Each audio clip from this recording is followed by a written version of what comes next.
പ്രപഞ്ചത്തിൽ നിന്നും പല സിഗ്നലുകൾ ഭൂമിയിലേക്ക് എത്തിച്ചേരുന്നുണ്ട്. എന്നാൽ പ്രകൃതിദത്തമായവയാണവ. പ്രപഞ്ചത്തിലുള്ള ഏതെങ്കിലും വസ്തു പുറപ്പെടുവിക്കുന്ന ഒന്ന്. എന്നാൽ ഇതിൽ അപൂർവമായി ദുരൂഹമായ സിഗ്നലുകളും വരുന്നുണ്ട്. അതായത് പ്രപഞ്ചത്തിലുള്ള ഒരു വസ്തുവിനും പുറത്തു വരുത്താൻ സാധിക്കാത്ത സാങ്കേതിക വിദ്യകൾ കൊണ്ട് മാത്രം പുറപ്പെടുവിക്കാൻ കഴിയുന്ന സിഗ്നലുകളുണ്ട്. അങ്ങനെ ഇപ്പോഴും ദുരൂഹമായി തുടരുന്ന രണ്ടു സിഗ്നലുകൾ, വൗ സിഗ്നൽ, BLC-1 എന്നിവയാണ് ഈ ദുരൂഹ സിഗ്നലുകൾ. ഈ രണ്ടു സിഗ്നലിന്റെ ദുരൂഹതയാണ് ഇന്നത്തെ അധ്യായത്തിൽ. ബുദ്ധിശക്തിയുള്ള ഏലിയൻ സമൂഹങ്ങളുമായി ആശയവിനിമയം നടത്താനുള്ള ശ്രമങ്ങൾ search for extra terrestrial intelligence എന്നറിയപ്പെടുന്നു. റേഡിയോ സന്ദേശങ്ങൾ അയച്ചും ഭൂമിയിലേക്ക് വരുന്ന റേഡിയോ സന്ദേശങ്ങൾ പിടിച്ചെടുത്ത് പരിശോധിച്ചുമാണ് SETI പ്രവർത്തിക്കുന്നത്. 1960-ൽ കോർണൽ സർവകലാശാലയിലെ ശാസ്ത്രജ്ഞനായ ഫ്രാങ്ക് ഡ്രേക്ക് പ്രോജക്റ്റ് ഓസ്മ എന്ന പേരിൽ ആദ്യ SETI പരീക്ഷണ പദ്ധതി നടത്തി. 1955-ൽ വലിയ ചെവി എന്ന് വിളിപ്പേരുള്ള വമ്പൻ ടെലിസ്കോപ്പുമായി ഒഹയോ സ്റ്റേറ്റ് SETI പദ്ധതി നിലവിൽ വന്നു. അന്യഗ്രഹ തിരച്ചിലിലെ വളരെ നിഗൂഢമായ ഒരു സംഭവം നടന്നത് ഈ ടെലിസ്കോപ്പിലാണ്. 1977-ലാണ് അത് സംഭവിക്കുന്നത്. ഒരു ദുരൂഹ സിഗ്നൽ ലഭിച്ചു. വൗ എന്നാണ് ശാസ്ത്രജ്ഞർ ഈ സിഗ്നലിന് കൊടുത്തിരിക്കുന്ന പേര്. US-ലെ ഒഹയോ യൂണിവേഴ്സിറ്റിയിലെ റേഡിയോ ടെലിസ്കോപ്പിലാണ് ഈ സിഗ്നൽ എത്തിയത്. സാജിറ്റേറിയസ് എന്ന നക്ഷത്ര സമൂഹത്തിൽ നിന്നും വന്ന ഈ സിഗ്നലിന് ദുരൂഹമായ രൂപമായിരുന്നു. 72 സെക്കൻഡുകളായിരുന്നു ഇതിന്റെ ദൈർഘ്യം. സാജിറ്റേറിയസ് നക്ഷത്ര സമൂഹത്തിനടുത്തുകൂടി കടന്നുപോയ ഒരു വാൽനക്ഷത്രത്തിൻ്റെതായിരുന്നു ശബ്ദമെന്ന് പിന്നീട് ചില ശാസ്ത്രജ്ഞർ വിശദീകരണം നൽകിയെങ്കിലും തെളിവുകൾ കുറവായിരുന്നു.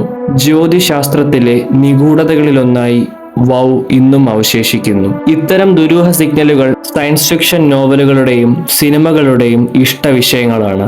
1985-ൽ പ്രശസ്ത ശാസ്ത്രജ്ഞനും എഴുത്തുകാരനുമായ കാൾ സാഗൻ രചിച്ച കോണ്ടാക്ട് എന്ന നോവലിന്റെ ഇതിവൃത്തം ഇതാണ്.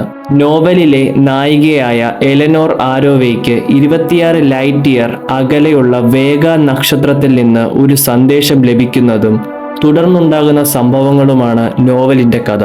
2020-ൽ പ്രോക്സിമ സെന്റോറിയിൽ നിന്നും ഇത്തരമൊരു സിഗ്നൽ ലഭിച്ചു. ഇതിന്റെ അടുത്തുള്ള ആൽഫ സെന്റോറി എന്ന നക്ഷത്രത്തിനെ നഗ്നനേത്രങ്ങൾ കൊണ്ട് കാണാൻ സാധിക്കും. എന്നാൽ ഈ നക്ഷത്രത്തിനെ നഗ്നനേത്രങ്ങൾ കൊണ്ട് കാണാൻ സാധിക്കില്ല. സൂര്യൻ കഴിഞ്ഞാൽ ഏറ്റവും അടുത്തുള്ള നക്ഷത്രമാണിത്. നക്ഷത്രത്തിന്റെ സമീപത്തുള്ള ഗ്രഹങ്ങളിൽ നിന്നും സവിശേഷമായ ഒരു റേഡിയോ തരംഗം ചില ഓസ്ട്രേലിയൻ ഗവേഷകർക്ക് ലഭിച്ചു. പതിവ് പോലെ അന്യഗ്രഹ ജീവികളെക്കുറിച്ചുള്ള ചർച്ച ആഗോളതലത്തിൽ ഈ സിഗ്നൽ ഉയർത്തിവിട്ടു. BLC-1 എന്നാണ് ഈ സിഗ്നലിന് ശാസ്ത്ര സമൂഹം പേര് നൽകിയിരിക്കുന്നത്. ഓസ്ട്രേലിയയിൽ അന്യഗ്രഹ ജീവികളെ കണ്ടെത്തുന്നതിനും അവയുടെ പഠനത്തിനുമായി രൂപീകരിച്ചിട്ടുള്ള ബ്രേക്ക് ത്രൂ ലിസൺ എന്ന സ്ഥാപനത്തിലെ ഗവേഷകർക്കാണ് സിഗ്നൽ ലഭിച്ചത്. പ്രോക്സിമ സെന്റോറിയെ ഇവർ നിരീക്ഷിച്ചുകൊണ്ടിരിക്കുന്നതിനിടയിൽ ഇവർക്ക് സിഗ്നൽ ലഭിച്ചു. ഭൂമിയിൽ നിന്ന് 4.2 പ്രകാശവർഷം അകലെയാണ് പ്രോക്സിമ എന്ന നക്ഷത്രം. നമ്മുടെ സൂര്യനെ പോലെ തന്നെ ഈ നക്ഷത്രത്തിനു ചുറ്റിനും ഗ്രഹങ്ങളുണ്ട്.